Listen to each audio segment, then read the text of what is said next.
अब हम आपको श्रीलंका से अपनी नई ग्राउंड रिपोर्ट दिखाएंगे, जहां आज नए प्रधानमंत्री रानिल विक्रमसिंघे ने शपथ ले लिया। यानी श्रीलंका में अब एक नए प्रधानमंत्री आ गए हैं। 73 साल के रानिल विक्रमसिंघे श्रीलंका के प्रधानमंत्री पहली बार नहीं बने हैं। इससे पहले भी वो श्रीलंका के 4 बार प्रधानमंत्री रह चुके हैं, इसलिए बहुत अनुभवी नेता हैं। रानिल विक्रमसिंघे का राजनीतिक अनुभव 40 वर्षों का है और बड़ी बात यह है कि पश्चिमी देशों में उनकी छवि एक प्रो मार्केट रिफॉर्मर की है। यानी उन्हें एक ऐसा नेता माना जाता है जो आर्थिक उदारीकरण की नीतियों को बेहतर ढंग से लागू कर सकता है। और इस समय श्रीलंका को एक ऐसे ही नेता की जरूरत है, क्योंकि वहां की जो सबसे बड़ी समस्या है वो आर्थिक है, फाइनेंशियल है। इसके अलावा वहां की ज्यादातर पार्टियों का मानना है कि वो श्रीलंका को IMF से एक स्पेशल पैकेज दिलाने में भी अहम भूमिका निभा सकते हैं, क्योंकि अंतर्राष्ट्रीय स्तर पर उनके संबंध बहुत अच्छे हैं। हालांकि श्रीलंका की मौजूदा संसद में रानिल विक्रमसिंघे की पार्टी के पास केवल एक ही सांसद है, तो इसके पीछे श्रीलंका के मौजूदा राष्ट्रपति गोटाबाया राजपक्षे का दिमाग है। असल में पहले कहा यह जा रहा था कि श्रीलंका की सबसे बड़ी विपक्षी पार्टी के नेता सजीत प्रेमदासा वहां के नए प्रधानमंत्री बन सकते हैं, जिनके पास कुल 54 सांसद हैं। लेकिन प्रेमदासा ने राष्ट्रपति गोटाबाया राजपक्षे को एक चिट्ठी लिखकर यह शर्त रख दी कि वो तभी अपनी सरकार बनाएंगे जब गोटाबाया राजपक्षे एक निश्चित समय के बाद राष्ट्रपति का पद छोड़ देंगे।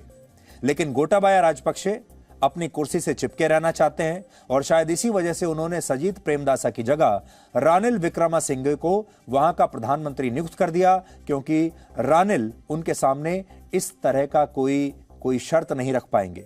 हालांकि बड़ा सवाल यह है कि क्या रानिल विक्रमसिंघे के प्रधानमंत्री बनने से श्रीलंका के हालात सुधर सकते हैं? वहां की जनता जो इतने क्रोध में बाहर सड़कों पर है, क्या वो शांत हो जाएगी? तो इसका जवाब है नहीं, क्योंकि श्रीलंका में इस समय जो हिंसक विरोध प्रदर्शन चल रहे हैं, उनकी मुख्य मांग गोटाबाया राजपक्षे को राष्ट्रपति पद से हटाने की है। और इसीलिए वहां शुरुआत से ही गो गोटा गो ये नारे लगाए जा रहे हैं, गोटा को हटाने के लिए।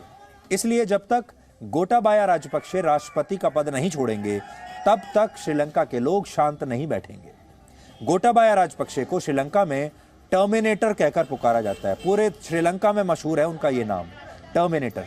उनके परिवार में भी कई बार लोग उन्हें टर्मिनेटर कहकर ही पुकारते हैं, क्योंकि उन्होंने 2005 से 2015 तक 10 वर्षों के अंदर श्रीलंका का रक्षा सचिव रहते हुए वहां के आतंकवादी संगठन LTTE को समाप्त कर दिया था। उस समय LTTE को समाप्त करना असंभव सी बात मानी जाती थी, लेकिन गोटाबाया ने यह काम करके दिखाया और इसीलिए उन्हें टर्मिनेटर के नाम से जाना जाता है। लेकिन इस बार टर्मिनेटर के खुद टर्मिनेट होने की नौबत आ गई है। गोटाबाया राजपक्षे अभी श्रीलंका के राष्ट्रपति होने के साथ साथ वहां के रक्षा मंत्री भी हैं।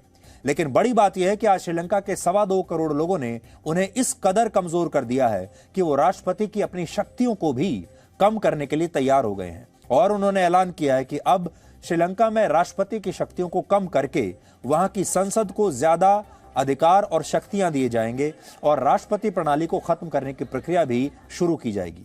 इससे यह पता चलता है कि एक लोकतांत्रिक देश में लोगों की ताकत से बड़ा कुछ नहीं होता।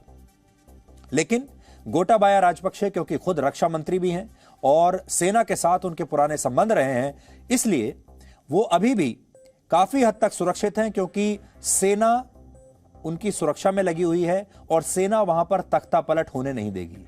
बड़ी बात यह है कि श्रीलंका की जो सेना है वो अभी भी लोगों और सरकार के बीच में खड़ी हुई है और सेना में वहां गोटाबाया राजपक्षे का बहुत जबरदस्त प्रभाव है, इस पूरे परिवार का प्रभाव है।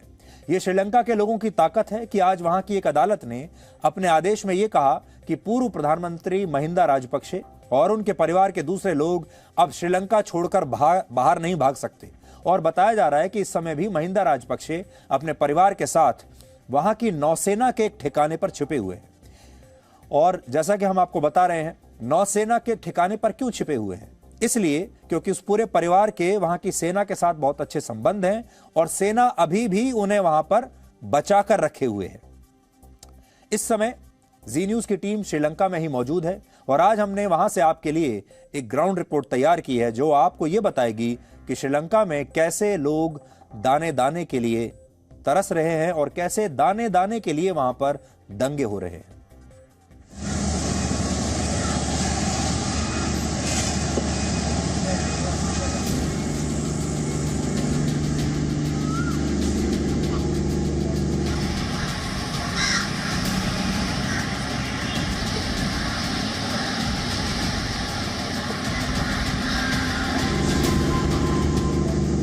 श्रीलंका में आर्थिक हालात पूरी तरह से बिगड़ चुके हैं और यहाँ पर महीनों से चल रहा विरोध प्रदर्शन काफी हिंसक भी हो चुका है। इस वक्त मैं श्रीलंका के कोलंबो में मौजूद हूँ।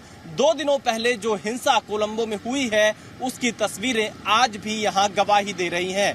ये कोलंबो का मेन इलाका है, गालफेस के आसपास का इलाका है, जहां पर जो यहाँ के सबसे वीआईपी इलाके माने जाते हैं वो मौजूद हैं और यहाँ पर बसें जला दी गई, कारों को जला दिया गया है और ये पूरा पेराहेरा माउंट एरिया है कोलंबो का। और आप देखिए मेन चौराहे पर जो 4 व्हीलर्स हैं उनको जलाया गया है, बसों को जला दिया गया है। फिलहाल श्रीलंका में कर्फ्यू लगाया जरूर गया है, पर कुछ घंटों की ढील यहाँ पर दी भी जा रही है।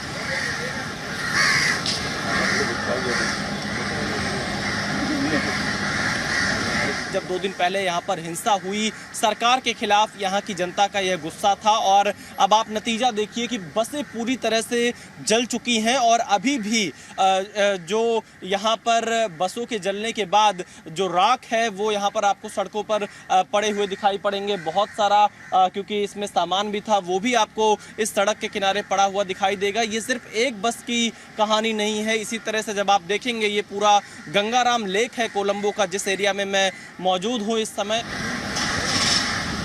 कैसे देखिए इस पूरे लेक में गाड़ियों को फेंक दिया गया, लोगों का गुस्सा बहुत ज़्यादा था और ये तस्वीरें बता रही हैं कि किस कदर यहाँ पर 2 दिन पहले हिंसा हुई थी। और आप उसके पीछे जब देखेंगे एक और बस को इस लेक में पलट दिया गया था, उसे भी आग के हवाले किया गया था। 2 जो ग्रुप थे वो आमने सामने आ गए थे, एक जो यहाँ पर सरकार के पक्ष वाला ग्रुप था और दूसरा सरकार के खिलाफ वाला। तो उन दोनों के बीच में जिस तरह से यहाँ पर नारेबाजी हुई, झड़प हुई, उसके बाद का ये नतीजा रहा कि यहाँ पर इस तरह की तस्वीरें देखने को मिल रही हैं। Demand now is actually a lot of people are demanding for change of administration, including the president and the prime minister. But prime minister already resigned. Yeah, but still there are a lot of speculation to say that who is going to come in. So that's why the people are not very happy with what's happening right now. So let's hope something good will happen to the country.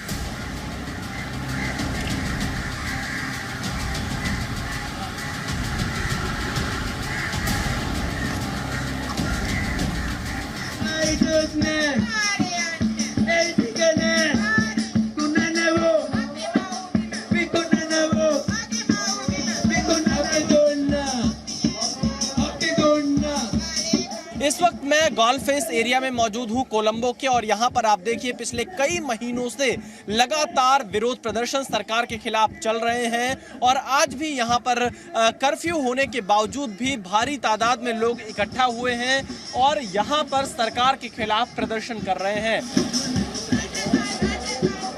गालफेस road का जो area है यहाँ पर चारों तरफ आपको प्रदर्शनकारी अलग अलग हिस्सों में नजर आएंगे श्रीलंका के झंडों के साथ में।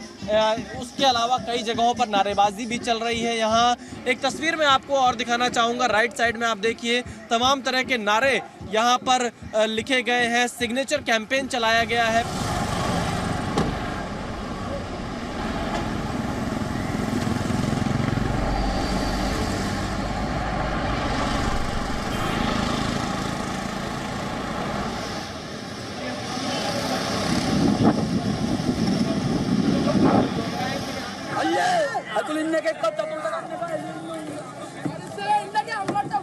Presenting B News app, available on Google Play and App Store. Download it now.